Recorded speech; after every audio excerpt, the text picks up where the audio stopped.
राजनीति यही कहती है कि जो जनता का प्रतिनिधि होता है वो जनता का सेवक होता है। बिजली फ्री करके दिखाई, जीरो बिल आता है। पानी 20,000 लीटर वो फ्री है। अगर केजरीवाल जी 1,000 तो मंजूर कर दिए हैं, वो 1,000 तो मिलेंगे ही। केजरीवाल जी ने ये कहा अगर हमारी सरकार आती है तो हम इसको 2100 रुपये कर देंगे। जिस तरह से अरविंद केजरीवाल जी पर आरोप लगे, उनको जेल का जाना पड़ा, और उस बीच में सबसे बड़ा सवाल ईमानदारी का है। कोई पैसा बरामद नहीं हुआ तो मुलजिम कैसे हो सकते हैं वो? ये तो सरकार राजनीतिक है, केंद्र में सरकार है, उनकी पुलिस उनके हाथ में है, ईडी वीडी सब उनके हाथ में है। सियासत का गुमान तो सबको होता है, लेकिन मशहूर वो होता है जो व्यवहार से जाना जाता है। जी हाँ, दिल्ली के चुनाव के बीच सरगर्मी तेज है और इस बीच बदरपुर विधानसभा से आम आदमी के पार्टी से प्रत्याशी हमारे साथ राम सिंह नेता जी हैं, जिनसे सीधे बात करेंगे और जानेंगे कि इस बार की तैयारियां किस तरीके से की हुई हैं। अभी मैं बाहर कुछ लोगों से बात कर रही थी नेताजी, तो उन्होंने आपके व्यवहार का जिक्र सबसे पहले कहा कि हम नेताजी को इसलिए जिताना चाहते हैं क्योंकि उनका व्यवहार हमें बहुत अच्छा लगता है, जो वो आम जो लोगों के बीच आते हैं। क्या लगता है कि एक राजनीतिक दल के लिए ज़रूरी है कि उसका व्यवहार अच्छा हो? असली राजनीति यही कहती है कि जो जनता का प्रतिनिधि होता है वो जनता का सेवक होता है। उसे जनता को वो लोग नौकर समझने लगते हैं। मैं जनता को मालिक समझता हूँ। हमारा कर्तव्य है कि अगर मौका मिलता है तो हम इनका सम्मान करें।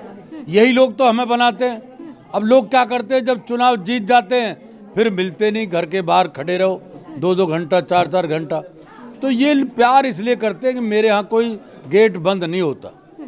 लेकिन जब हम सत्ता पक्ष की बात करते हैं, आम आदमी पार्टी के कार्यों की बात करते हैं, तो इस बीच भारतीय जनता पार्टी काफ़ी ज़्यादा आरोपों के साथ में आरोप पत्र भी निकाले हैं और तमाम ऐसे ऐसे वादे किए हैं, बातें कही हैं कि आम आदमी पार्टी ने वो काम किए ही नहीं। असली क्या है, बीजेपी विपक्ष की पार्टी है तो वो हमको अच्छा तो कहेगी नहीं, वो तो हमें गलत बताएंगे। अब केजरीवाल जी ने बस फ्री करके दिखाई, महिलाओं के लिए जाती है ना फ्री, बिजली फ्री करके दिखाई, जीरो बिल आता है। पानी 20,000 लीटर वो फ्री है। अगर केजरीवाल जी 1,000 तो मंजूर कर दिए हैं, वो 1,000 तो मिलेंगे ही। केजरीवाल जी ने ये कहा अगर हमारी सरकार आती है तो हम इसको 2100 रुपये कर देंगे। तो इसमें क्या गलत कह दिया? अगर हम दे रहे हैं तो वो हम गलत है, तुम दो तो वो सही है। तो ये मेरा कहना है कि ये बीजेपी वाले भाई बौखला गए हैं, क्योंकि इनकी एक सीट आने वाली दिल्ली में नहीं है। अगर हम इस विधानसभा क्षेत्र की बात करें तो आप अपने लिए कितनी बड़ी चुनौती देख रहे हैं? हालांकि मैं अभी तो भाजपा ने प्रत्याशी उतारा नहीं। असली ये तो जनता फैसला करेगी, ये क्षेत्र के लोग फैसला करेंगे कि हमें किसको लाना है। ये तो समय बताएगा। हमारी कोशिश है कि लोगों को जाए बीच में, हम अपनी बात समझाएं लोगों को, वे अपनी बात कहें। लेकिन क्या लगता है कि जिस तरह से अरविंद केजरीवाल जी पर आरोप लगे, उनको जेल का जाना पड़ा, और उस बीच में सबसे बड़ा सवाल ईमानदारी का है, क्या वाकई आम आदमी पार्टी के उन तमाम नेता भी उनको ईमानदार समझते हैं? मैं आप ये बताइए, आप तो पत्रकार हैं, उसमें कोई 1 रुपया मिला है?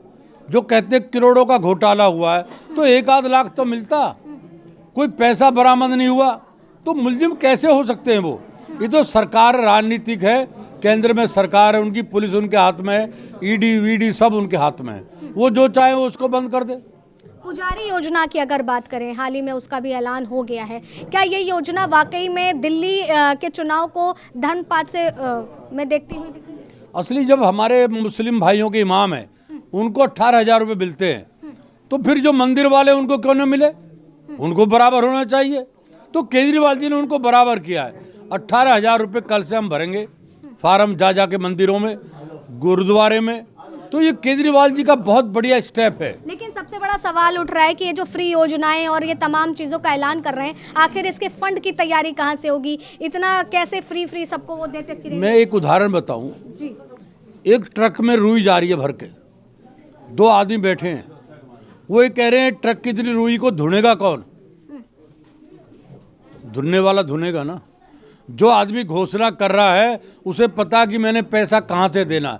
दिल्ली का सबसे ज़्यादा बजट है और दिल्ली की आमदनी भी है बजट में, तो सरकार दे सकती है, ऐसे कैसे घोषणा कर देगी? इन्होंने तो पहले भी कहा था बस फ्री नहीं कर सकते, बिजली फ्री नहीं कर सकते, पानी फ्री नहीं कर सकते। महिलाओं को और बुजुर्गों को यात्राएं फ्री कराई हैं। 1 लाख लोगों ने यात्रा की है, उनको बढ़िया गाड़ी में लेके गई है सरकार, बढ़िया होटल में ठहराए हैं।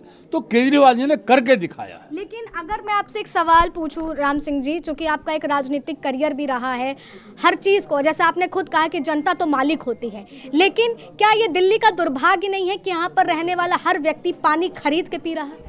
असली पानी की कोई दिक्कत नहीं है। ये जो अधिकारी हैं वो जानबूझकर डिस्टर्ब कर रहे हैं, वो जानबूझकर परेशान करना चाहते हैं दिल्ली के लोगों को, क्योंकि केंद्र में उनकी सरकार है, उनके दबाव में काम करते हैं। तो वो डिस्टर्ब ये लोग कर रहे हैं, ये सरकार को बदनाम करने के लिए डिस्टर्ब कर रहे हैं। पानी की थोड़ी कमी है, पानी तो बहुत है। सवाल उठते हैं यमुना तक साफ नहीं। मैं कह रहा हूँ यमुना, तुमने कौन सी गंगा साफ कर दी? उन्होंने गंगा कही थी, कितनी बार पैसा लिया उन्होंने बजट में से, तो उन पे साफ नहीं हुई। अब जमुना मैया एकदम तो ठीक होएगी नहीं, कितने नाले इसमें पड़े हुए हैं, तो टाइम तो लगेगा ना कोई भी काम हो। तो इस बार क्या लग रहा है, जनता आपके साथ है, आप सरकार के साथ है? असली जनता सरकार केजरीवाल जी को लाएगी, मैं आपको सही कह रहा हूँ। मतलब आप यहाँ पे परिवर्तन कर रहे हैं, असली जनता कौन है, नकली जनता कौन है? असली नहीं है, असली जनता केजरीवाल के साथ है। दिल्ली में काम किया है, बीजेपी वाले तो हताश हो रहे हैं। अब कह रहे हैं तुम फार्म क्यों भरवा रहे हो, पुलिस को भेज रहे हैं कि लाइन लगा रखी है। अब लोकतंत्र में तो हर आदमी को घोषणा करने के अधिकार है। भाजपा वाले कहते हैं दिल्ली को लंदन बनाने की बात कही थी, लेकिन सीवरों में तब्दील हो गई हैं। असली जानबूझकर यही काम को रोक रहे हैं, केंद्र की सरकार काम को रोक रही है। ठीक, जो रुकाओ। तो आपने सुना नेताजी को कि किस तरह से उन्होंने अपनी बातों को रखा है, लेकिन सबसे बड़ा सवाल यह है कि आखिर दिल्ली का किंग इस बार कौन?